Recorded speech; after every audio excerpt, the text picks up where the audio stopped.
Can you tell us more about this project? Paano ba nag-start? Pang ilang beses na ba ito? And what is this all about? Okay, today is our dental mission / outreach program. So, every year talaga, tuwing birthday ko, birthday month, so lagi talagang meron kaming ganito. Sabi ko nga kanina, simula nang graduate ako, naging licensed dentist ako, nag-i-start na ako. But before, since 2017, ang ginagawa ko lang is more on feeding program. So, nag-start din talaga pinakamalaki is yung last year. So, tinuloy-tuloy ko na. So, ngayon, meron kaming fluoride treatment, cleaning, and bunot sa mga bata. And of course, dahil nga lalo na nagdaan yung bagyo, so, meron din kami mga grocery packs na naka-ready and pakain. And how important is oral health ba sa na-observe mo dito sa mga paggawa mo na itong ganitong mission? Importance of oral health is, for me, dapat i-prioritize na siya eh. Kasi we all know, di ba, nandito kasi tayo talaga sa Philippines, honestly speaking, hindi talaga siya ganun na bibigyan ng pansin. Kaya isa rin talaga sa goal namin today is makapag-dental education. Lalo na kaya ang focus namin ngayon is yung kids eh. Kasi ang gusto namin mangyari, di ba, na pag as early as ganitong age, lalo na 6 years old, andyan na yung mga permanent natin, pag nabunot na kasi yan, wala na siyang kapalit. Kaya ang daming cases din talaga na nauubos na rin yung ngipin. Instead of prevention muna. Bali, saan na kayo nakarating yung program nyo? And ngayon, na nasa Marikina, bakit sa Marikina? Ngayon po, yung Marikina kasi dahil medyo malapit din ako dito at isa talaga siya sa talagang ginol ko na. Ako kasi kahit sa ang community, basta narinig kong nangangailangan yung mga tao dyan, wala naman ako talagang pinipili as long as kaya naman namin. Saan na dati? Sa Tondo, Manila naman kami last year. And from that, doon sa Tondo, nabanggit mo last year yung tungkol sa pagde-denture naman. May mga ganong program na rin ba ngayon? Actually po, last year ang nangyari sa amin, more on bunot naman ng mga mas adult. Ngayon naman, more on ang focus namin, prevention naman. So, nagpo-fluoride kami. Doon may mga iba rin kami mga bata na nabunutan dahil nga syempre pag sumasakit ng ngipin, kesa mamaga, kailangan na namin tanggalin. Ano yung most common na problema at paano dapat agapan ng mga bata? Most common na nakikita talaga namin is sira na yung ngipin. And of course, meron ding isa na maraming may hindi alam nito is yung gingivitis. Doon din nag-i-start yung inflamed yung gums. Kasi nga kulang sa cleaning, hindi nakakapag-visit sa dentista. So since may bacteria, nagli-lead din talaga yan sa mga for pasta, nabubulok ang ipin hanggang sa mauwi sa buhay. Saan yung branches ng or main branch ng Awesome Clinic?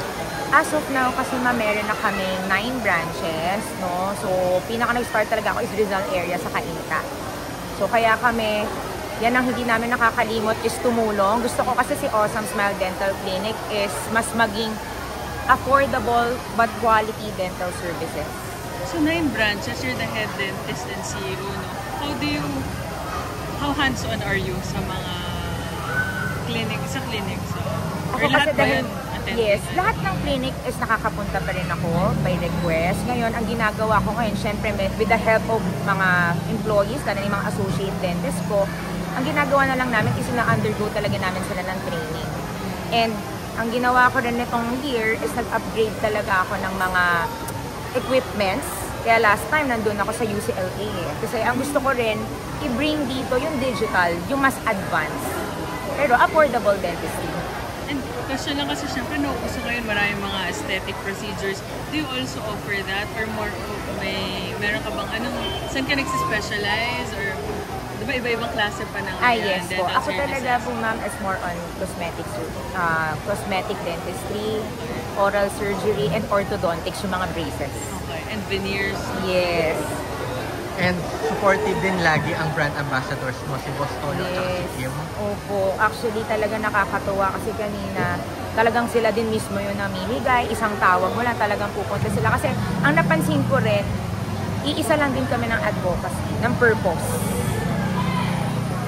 And, sorry, nabanggit mo nag-specialize ka sa aesthetics, no? So, ano naman yung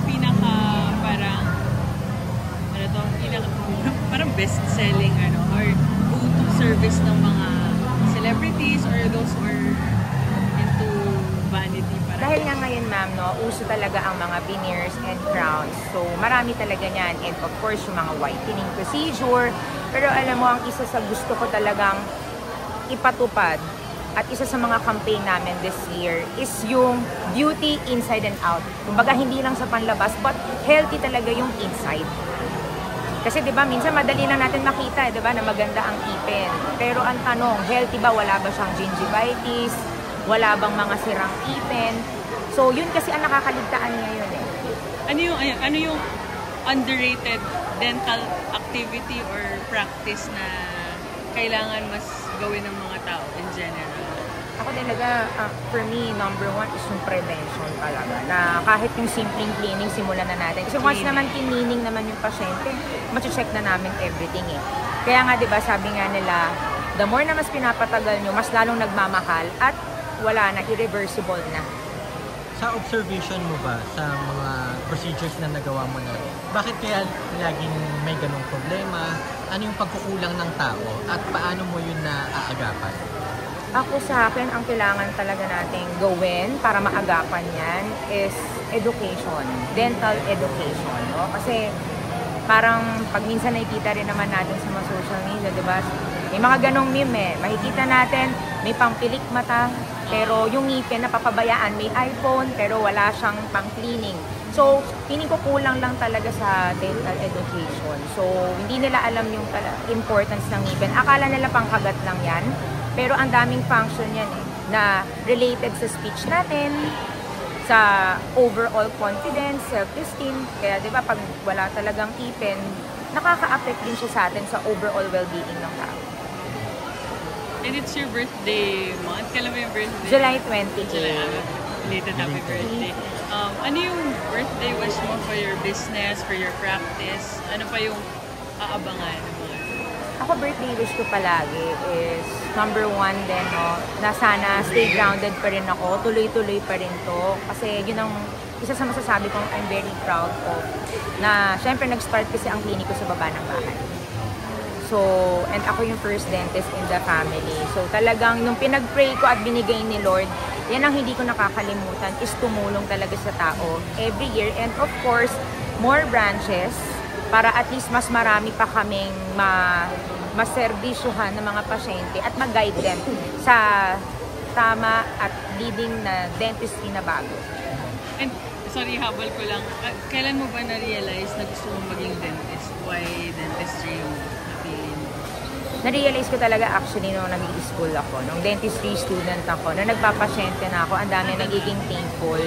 Kasi honestly speaking, hindi talaga kasi siya pumasok sa isip ko maging dentist. Pero kasi ganun din, no? Kahit lagi akong kahit lagi kami pinagpapadentist ng parents ko. Pero minsan, di ba, ang initial thinking ka ng mga tao, ngipin lang yan eh. Pero nung nagde-dentistry student ako, meron kasi kami mga live patient na requirements. So, doon ko na-realize na ang dami pala talagang importance ng ngipin. At hanggang sa nagustuhan ko, and gumawa ako ng sarili kong advocacy and purpose in life na kaya nga sabi ko, ang dami pa nilang aabangan kasi ang gusto ko din mangyari, magkaroon kami din ng mga dental bus para at least talagang maikot din namin yung mga ibang community. Kahit lang makapag-talk and preventive dentistry. Thank you. Thank you.